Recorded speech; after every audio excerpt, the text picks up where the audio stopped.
Ever pinch pennies all year for that one family vacation only to feel the budget blues afterwards? If so, I was just like you. After 3 vacationless years, I stumbled on credit card rewards travel and cracked the code to amazing vacations that I could actually afford. Welcome to Wonderland on Points. In this podcast, you will discover how opening credit cards strategically can save you thousands on travel. We're not just dreamers anymore. We're 2 adventurous moms turning dreams into reality. Join us as we spill all the points and miles secrets. And contrary to popular belief, you don't have to spend $1 million to earn 1,000,000 points. Traveling on credit card points isn't reserved for those with overflowing bank accounts. It's for everyday people like you and me, learning to turn routine expenses into free travel. Consider us your points travel guides. This is Wonderland on Points. Let the adventure begin. It's time for another episode of Wonderland on Points. We are so glad that you have joined us today. On this episode, we are going to get into something called slow travel. I know that I am guilty of traveling very quickly, packing in as much as I can to every single trip. But today, we're going to learn how other people do it that's more cost effective, beneficial in so many ways for families, and that's slow travel. So we are joined by our guest, Suzy May. You can find her on Instagram at susymay.wander. She also has a podcast called Wander, World School, and Slow Family Travel. Suzy, thank you so much for joining us. I'm thrilled to be here. Thank you. Tell us a little about yourself and your family. Were you always slow travelers and homeschoolers and world schoolers, or is this a transition that you guys decided to make? We really want to hear the background of all of this. It is so fascinating to me. Absolutely. I grew up in Colorado and always had a passion for travel. I was lucky to have parents that prioritize it as well. We fit in some international trips. And then I got the bug and saved up all my money in high school and did some school trips there and a swim trip to Australia. And then that just continued in college. I did some backpacking on my own, saved up for that. And then I was very lucky to have the opportunity to live in Germany for 2 years for work. So that only accelerated the opportunities to see the world. After that job, I traveled for about a year straight, like with a friend and some solo, did some bucket list vacations. And then in Colorado, I met my husband. But since I had been living in Germany, I was like, oh, I miss Germans. And oh, here's one that speaks German. And that was him. And he grew up in Germany. And so we've been able to have the EU passport through him, and now my kids have it. And that's unlocked some opportunities to visit his family. We did about 6 months in South America before we got married. So then with kids, it was a transition to wanting to continue to travel, but also knowing that they have different needs and they have different things that maybe work better for them. And that's where slow travel has really come into play. Not feeling rushed, not having to pack everything up to go. Our first journey into that was Canada for 1 month in 2022. And we had the car. We tried to stay in places for 1 or 2 weeks at a time and found that was even kind of fast. But that gave us an opportunity to bring a lot of stuff with us in the car. I see why people RV and road trip, because there is some flexibility there versus the flights. And then since then, we decided to do a full school year in Spain. That was the 23-24 school year. And we decided we liked it. Now we do half and half in Sevilla and then the fall in Colorado. Oh my gosh. This is incredible. So were you guys homeschooling from day one and then you decided to implement travel into it? Or was there ever a time that they were in school? Yes. Good question. So we actually really value language. That is a priority for us in these early years, especially. My husband's been speaking German to our kids since birth, but he's only one person. So the school part actually came into play doing that school year in Spain. We had them in the German school in Sevilla, and we landed on this whole combination because the EU passport unlocked Europe. Spain speaks Spanish, and we looked at a German school so they would have a bit more of a context to the German language than just through my husband, as well as being surrounded by Spanish students, Spanish kids. They were going to learn Spanish, and that we know is a very useful language in the US and so many Spanish-speaking countries. So it's the best of both worlds to have that opportunity for them. School in Spain is a little shorter day, 9 to 2. And then they have lunch. We can sign up for extracurricular activities. So there's a lot of flexibility in how much you want your kids out of school or not. But, my husband does work remotely. I have a lot of other work passions, my podcast and things too. So we found the best way to combine family travel with language exposure was through school. And so we've done summer camps in Canada, the school programs in Sevilla. They're in a dual language program in Denver right now. So we have relied on school for that. And we consider world schooling, I know we'll get into this in a little bit, that there's really no one right or wrong way to world school. Some people do utilize nannies, or they do self-directed learning or online learning, or some people utilize schools or world schooling hubs in certain locations. So there's no right or wrong way. It's just whatever works best for the family. I find that with the school piece, they are getting a lot of opportunities to learn language, have that exposure, and also see other people that speak 3 or more languages. All their teachers at the school speak German, English, and Spanish, of course. And then there's a lot of them from their mom's also from Italy. And so they speak Italian in the house. And so they've seen how that language can play about in different families, which I love. Wow. Yeah, that's amazing. That's so cool. I was going to ask you, and maybe I guess you've already really explained it, because I've seen the term world schooling online. I've seen it on Instagram, but I never really knew what that meant. So maybe it is just a flexible term that means prioritizing your kids learning around the world, immersed in different cultures. Would you say that encompasses it? Yes. And I think that why I love the term is it does make you think of global, and then schooling makes you think of learning. And so anything that takes a bit of a global mindset while is still educational, which we know it shows up in many different ways. It's not just sitting down and doing a worksheet. It can be doing currency exchange in different countries. It can be navigating the bus system. And okay, if we takes us 20 minutes, so we have to be there. I mean, there's just so much that you learn through experiential traveling that I think qualifies in my mind as schooling. But like I said, there's really no right or wrong way to do that. I encourage people to take a bit of a world schooling mindset, even from their home base. That might mean doing activities. Like tonight, we're actually going to the German Christmas market in Denver. And it is not, I've been to the German ones. It's as close as you can get for not being there, I'd say. They have the cute little stores, and you can buy your Glühwein and your bratwurst, and they have the accordion and the music. So that's obviously a way to connect with cultural events that is right here in our home base. There's also books and podcasts that you can explore. We're hosting an exchange student from Brazil right now. So hearing how her family celebrates holidays and the language that is bubbling off in her room as she's talking to her friends and family back home, I think is a way to just bring a global mindset to your home base. But we also know it's really fun to take learning on the road. So that might look like full-time travel. Your kids are taking a self-directed learning approach, mixing online schooling programs, or participating in the wide variety of hubs all around the world. These hubs can be very set structural, like they start this date and they end here, or there's like pop-ups that are just 1 week and it's the family doing activities together. There's drop-off hubs. There's ones that there's activities for parents while the students are in some type of learning program, a lot of field trips and things like that.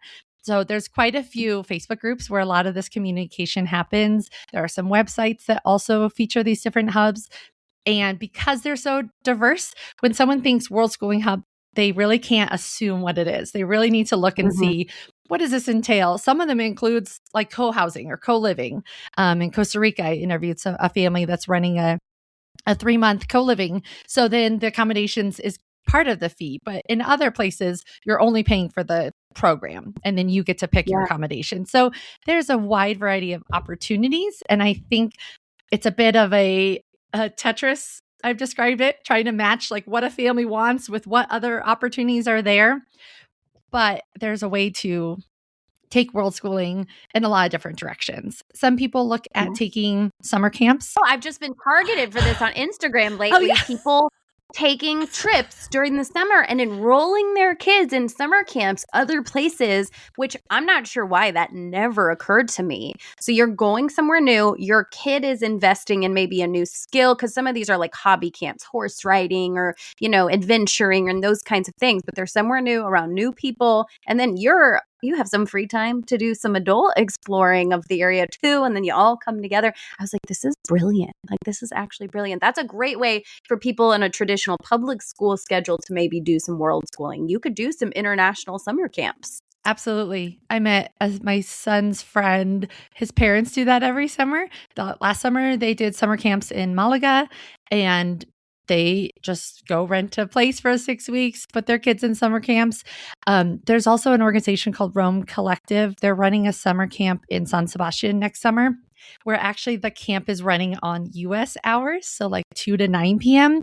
So for people working remotely that need those hours, because of course most of the summer camps are like 9 to 2, and as a family sometimes you want to spend the morning together, and then the kids go off and learn, you can do your online work and then come back for dinner in the evening.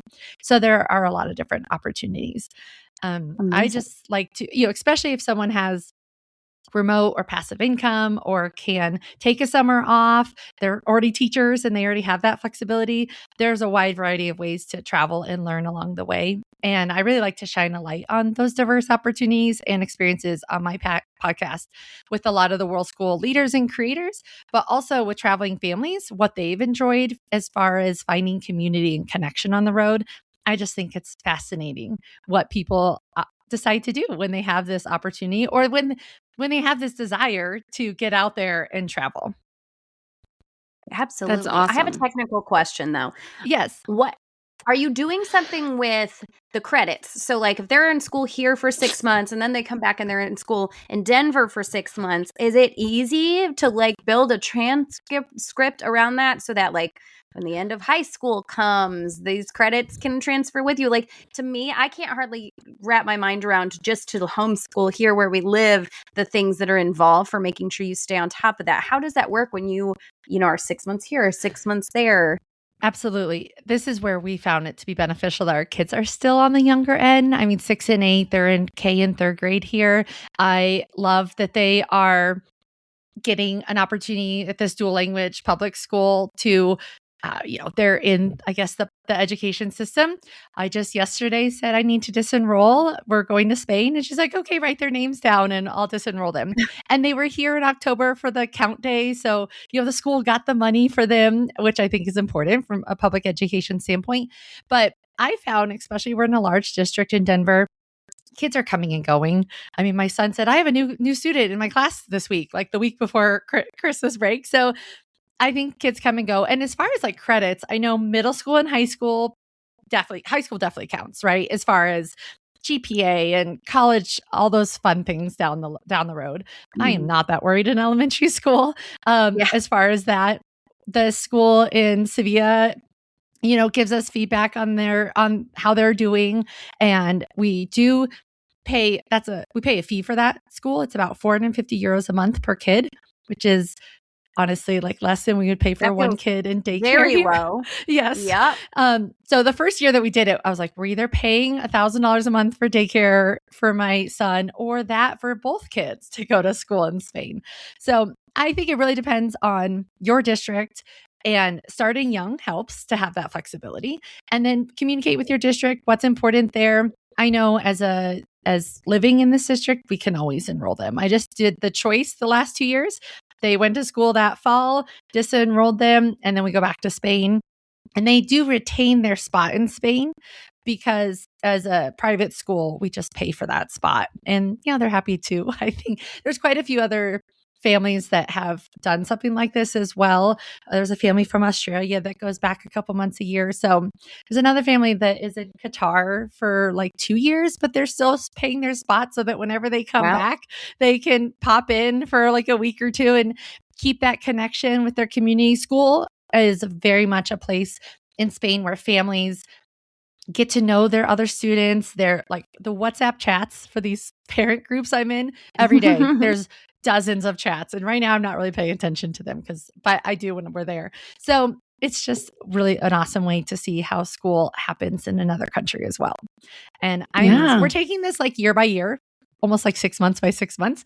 I have no idea if we'll still be doing it half and half once they hit middle school, but I think it's worked out actually surprisingly well over these last 3 years.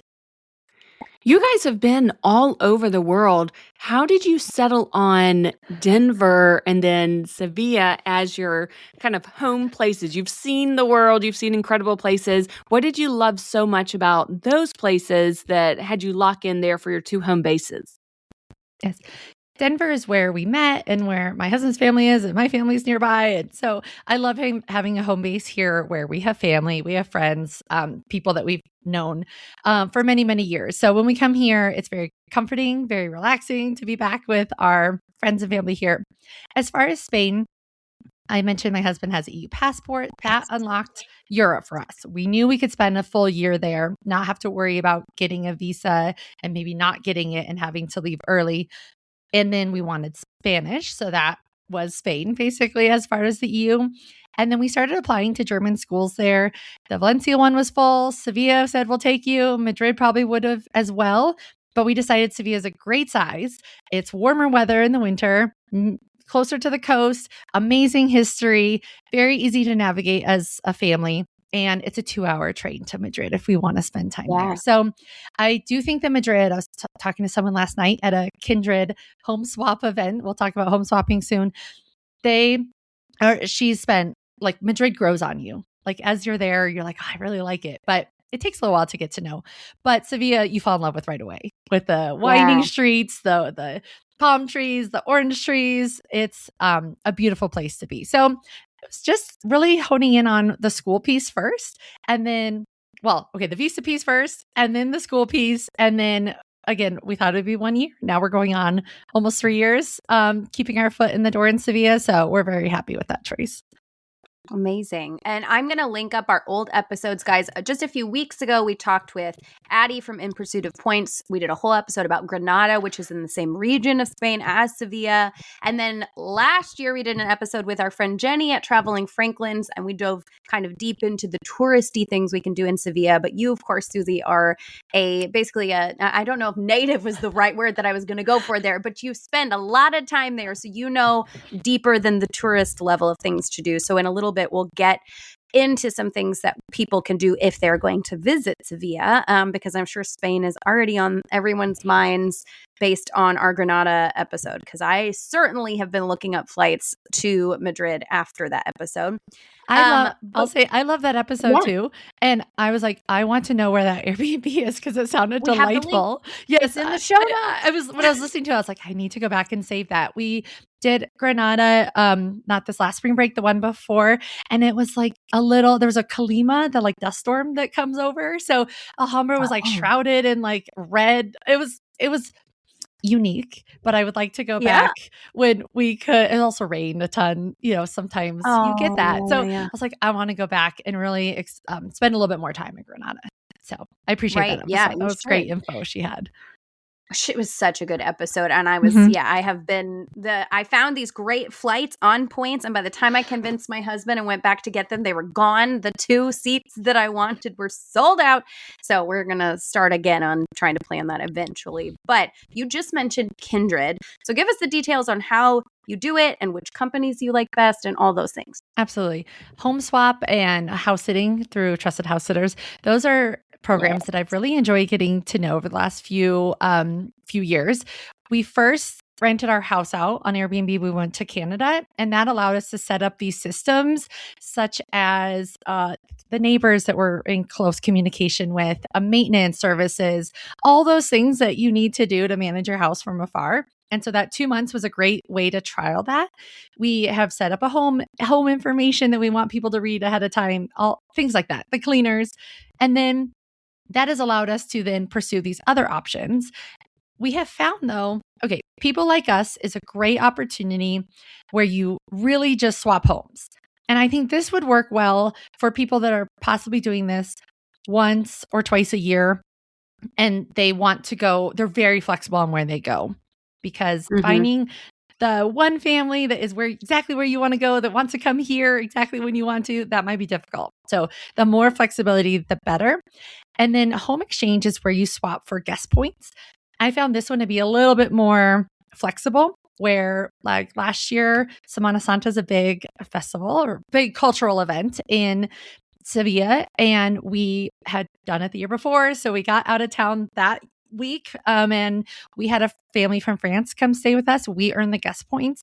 Then I turned around and stayed for a weekend in northern Spain at the end of May. And we had my niece in town, and we stayed along the coast for 3 nights early May.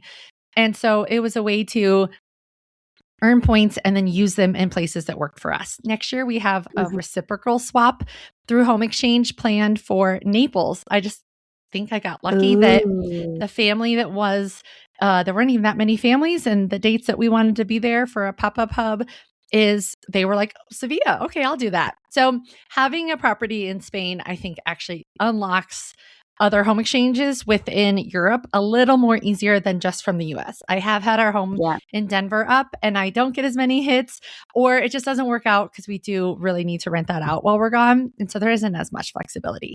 But I think people like us could be a great opportunity. And that's where I first heard about it. Was a German family was here. We met them at the park, and I was like, "Why are you in Denver?" And they're like, "We found a home, people like us home swap." And this family was staying at their place in Germany, and they were here. And then you have the flexibility of, they weren't only staying in this home; they went other places too, because it was like 6 weeks. So, but they had a home base here in the U.S. So those are great opportunities. Trusted House Sitters is where you home and pet sit. We have done quite a bit of that in the US. There's so many sits in the US. If you want to go to the UK, you could honestly spend weeks and weeks there and stay in home sits. The rest of Europe is a little trickier. And also Europeans travel for like a month at a time. So I follow this space. They're like, we need a home sit from March 2nd to April 15th. And then in the US, they're like, we need you for 2 nights. And it's literally one or the other. Because I scrolled Trusted House Sitter for fun sometimes. Yes. And I'm like, this cottage in the Cotswolds, they need me for 3 weeks. I only have 18 days of PTO a year. So that's not going to happen. Yes, it's a little harder there. But I think it's a great way to see the US, to be honest, because as a family, we really need a kitchen. We need like 2 bedrooms. We love if we stay at a sit that has toys, like other kids are there. We really love that flexibility of using that. And our kids get to play with pets that we don't have because of our lifestyle. They love it. It's just a way to help them learn how to take care of pets without having to do the daily grind of it. There you go. So yeah. So it's all about setting up systems, exploring the websites, recognizing what you're capable of, like with your flexibility, and then just giving it a try. Oh, as far as Kindred. So I had signed up. I supposedly have these 5 credits, and I was like, it seemed too good to be true. Like I could just go stay somewhere and not, And so I finally got an email about this event in Denver last night, and I went to this Christmas event, and it was so great to meet real people. And actually, the woman who does social media for Kindred lives in Barcelona. So we were chatting about that, of course. And I was like, wait, this is real. People really do this. So I need to go back in there and just find 5 nights. I thought you had to use all the 5 nights. You can break it up. So possibly I could do like 2 weekends out of it from somewhere in Spain. Because sometimes 5 nights, like you actually want to be somewhere longer. And so, it's a little restrictive in that regard. And then hopefully after that, I met people who hosted on there, so they earn the credits and then they can save those for future. So it's a little bit more like guest points with home exchange. People like us, you can give a globe if you don't do a reciprocal, and then you could collect or give those. So they're all just different a little bit. All the programs are a little different. It just depends what you're looking for and your flexibility. Okay, guys, we are going to get right back to today's episode, but first we have to talk to you about our new sponsor, Flipside Luggage.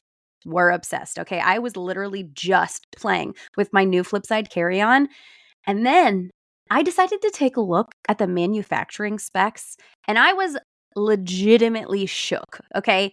They use the same production facilities as these brands that are charging $700 or $800 for a carry-on. We are talking very luxury high quality brands here. It shows. It really shows. When you feel the oversized zippers, this is weird and technical, but they are the largest available gauge. So they don't snag or split when you are packing it full and having to sit on top to try to smush it all in there.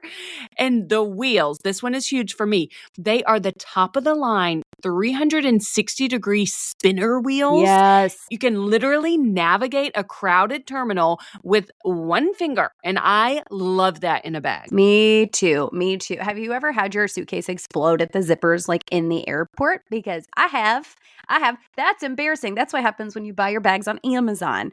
The other thing that I love about these is that they are this incredibly durable, soft-sided material. And look, I know people are obsessed with a hard side luggage. I prefer a soft side. I feel like, first of all, you can fit more things and they don't get all scuffed up and nasty looking through your travels. It doesn't scuff, it doesn't tear, but let's be honest, we're moms. Here's where the real luxury is for me. And that is the time it saves when we get home and I don't have to rewash my entire suitcase because the clean clothes have never even come close to the dirty clothes because it has its own separate compartment for the dirty clothes that moves with the clothes. You are always maximizing 100% of your suitcase. It saves water. It saves my clothes from extra wear and tear. And let's be honest, it saves my Sunday afternoons, which are sacred to me. Yeah, I love also that it's the 22-inch size because that's a U.S. standard carry-on size, and it actually only weighs 8 pounds. So you aren't fighting the overhead bin. It's going to fit really well, but it makes really good use of the space that it has. So guys, stop making do with the cheap bags that are going to explode like Joe's in the airport and actually invest in a piece of gear that solves a problem, the clean and dirty laundry situation. It is so well made. This is a luxury bag, guys, and they have a 60-day money back guarantee. Yeah, so if you try it and you don't love it as much as we do, you can get your money back. And that is because they really stand behind this product and they should. It is excellent. It costs a fraction of what those high luxury brands cost, but it is made just as well. So make sure you check out flipsideluggage.com. You can find a link in our show notes. And they have given us a code just for Wonderland On Point listeners. You guys, this is a 25% discount off of this suitcase when you use the code Wonderland. It is such a generous code. We absolutely love Flipside. Yes, so go check it out, flipsideluggage.com, use code Wonderland, and grab it for 25% off. Okay, back to today's episode. I think it's a really fun way to get to know people, like the family from France. Like we met them and they were so excited and gave us some wine from their region in France. And then we handed over the keys. And I just think a program where their home is also on there, there's reviews, it does eliminate some of those initial concerns that people have. We lock up valuables and things like that. And at that point, I'm not too worried about stuff. Yeah. Yeah. I think it's really cool and helpful just to know a real person who has done it, because we do see these websites, but to actually talk to someone and hear your stories and how it's worked really well for your family, I think is really helpful to anyone who is interested.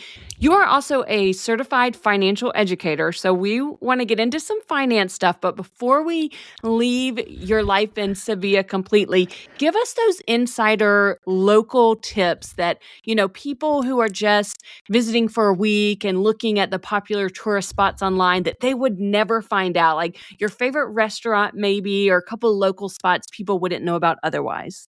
Absolutely. I love speaking about all the hidden gems we found in Sevilla. We have it's like a French restaurant. It is amazing, like the best food. We've gone back there over and over and over. It's called El Pasaje Santa Maria La Blanca. Also outside of the center is Santa Clarita restaurant. It's in this quiet neighborhood and they set up tables basically in their yard, in their garden.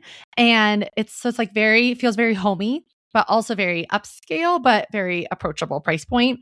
My kids also love hot pot. So if you want to do a fun non-Spanish food option. There's like a whole district just outside of the center that has some really fun. I mean, kids love it. They're like throwing food into the hot pot. It's super fun. As far as activities, I recommend taking a ceramics class at Espacio Barro Azul in the Triana district. It's off of the main stretch. It's kind of hidden there, and they give you the history of the ceramics. I mean, Triana is known for that, but it was really fun to create a ceramic that you get to take with you. It does pack really compact. You could wrap it up.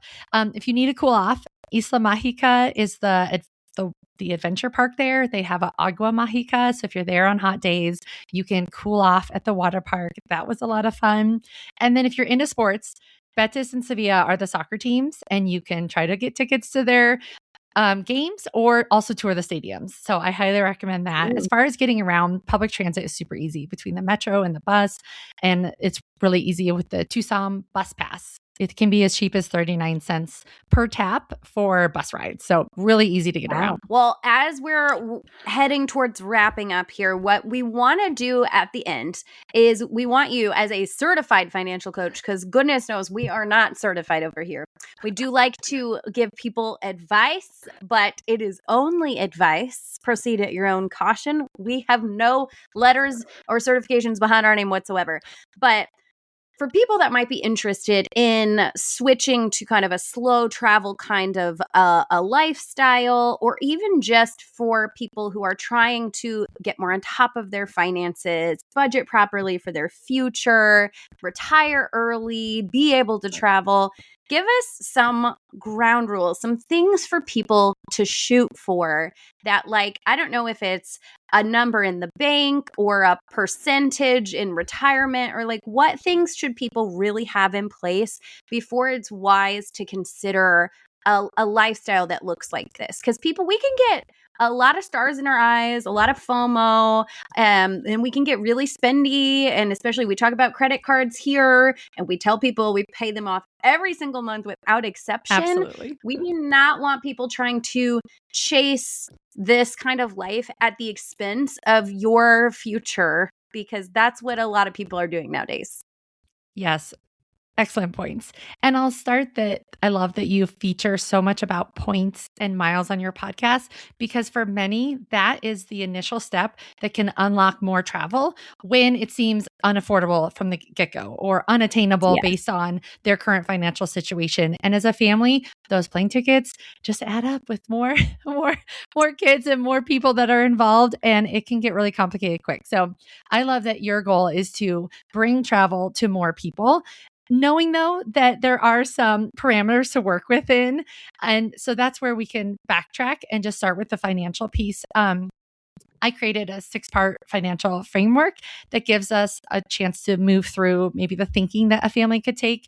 And the first one though is to disregard the money piece of it and dream.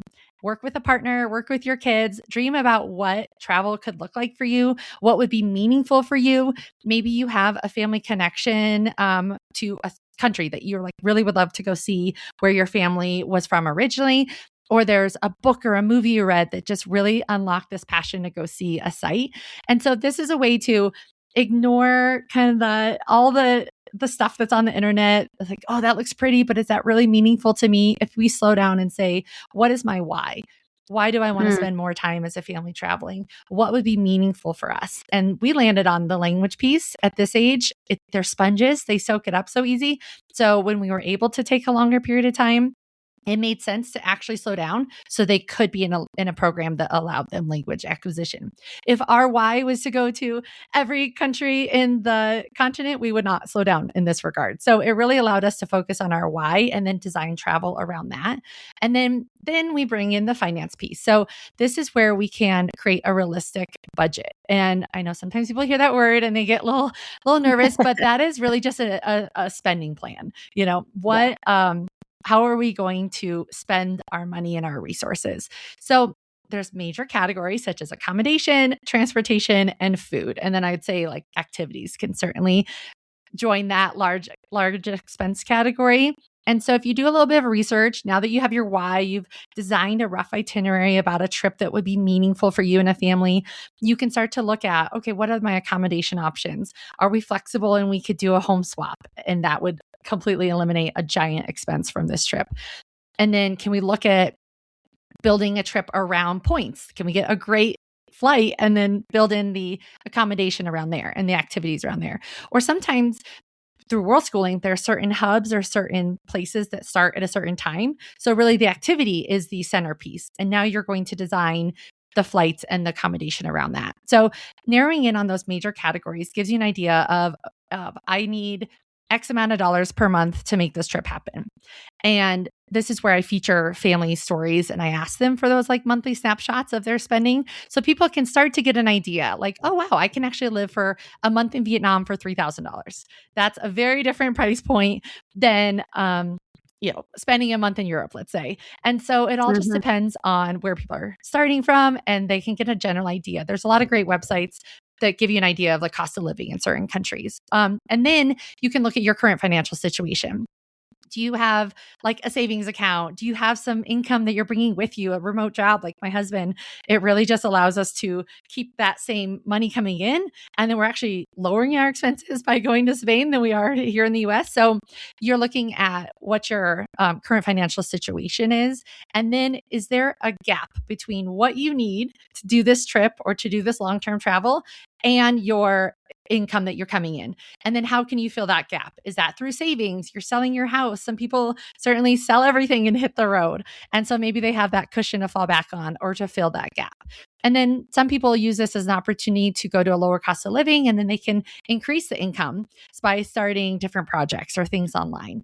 And then we take all those numbers and we can create a travel financial plan together. So that's what I do with the one-on-one session, and allows people to feel more confident going into their trip if they have a better idea of what they have coming in, what they can expect their expenses to be, and then where can I fill the gaps if they do exist. And then the last step is to put that plan into place and go live it and track things along the way within reason so you can see, are we on that initial plan? Are we a little higher budget? Do we have some unexpected expenses come up and we need to maybe go to a country that's a little lower cost or do a more domestic travel that like, yes, exactly. There's so many different ways that you could still travel and really change that price point if you need to save for a little while before you're ready to do a more expensive trip.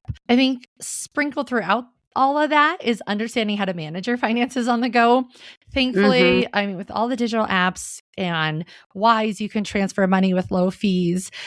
There's just so many ways to not feel like the money piece is going to get in the way. I remember going to London, Paris, and Rome in 8th grade and having traveler's checks.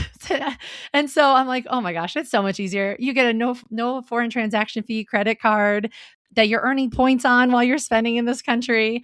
It's so much easier. But I think it is important to just think through those pieces to have some backup plans in case something happens while you're traveling, that you can still access money and resources to get home to your home base if you need to start back over again at some point. So I think that's kind of wraps it up with a 6-part plan that people could think about as they're getting ready. And I think this is very appropriate for long-term and slow travel, but even for, I get it. Not everyone has a ton of PTO. They might not have that flexible job yet. That's always something that we could explore, is how to build in more flexibility.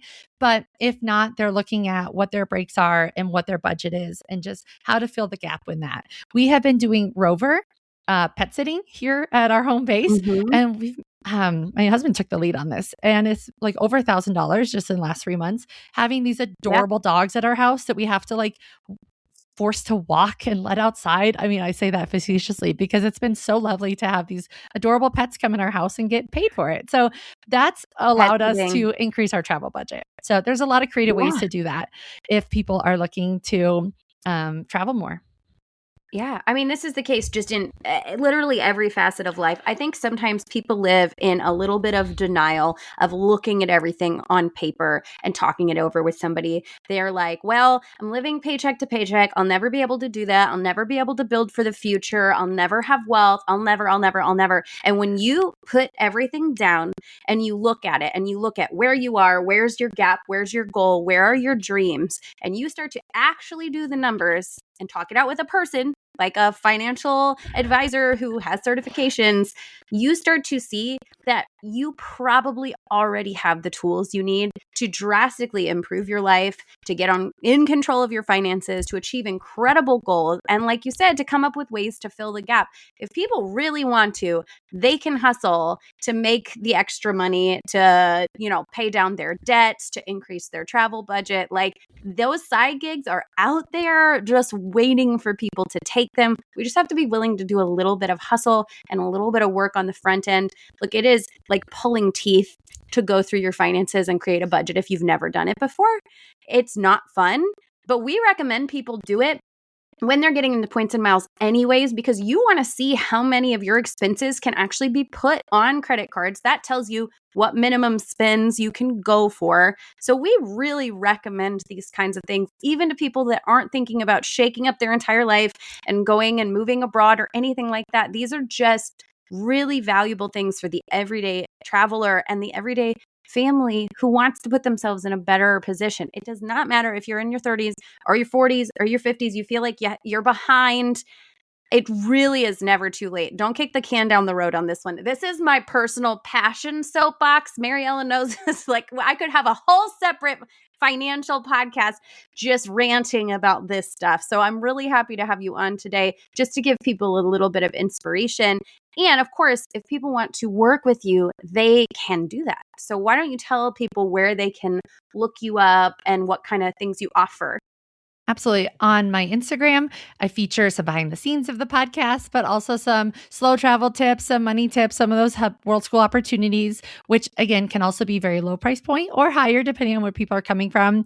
We can book a discovery call where we can spend 30 minutes talking about what someone might need and what their questions are and how I could possibly help them. I really like to run this very affordably because I think everyone should have access to someone that they trust, someone that can walk them through this as a coach to guide them to where they want to be. And then also on the podcast, I really like to feature, again, those traveling families. The more we hear that families are doing this, it unlocks that opportunities for us to say, wait, this is approachable. Like I can make this work. Or, hey, I realize that if I want to travel for 2 weeks, but I rent my house out while I'm there, I'm basically swapping those expenses I would have at home anyhow for being in this cool location.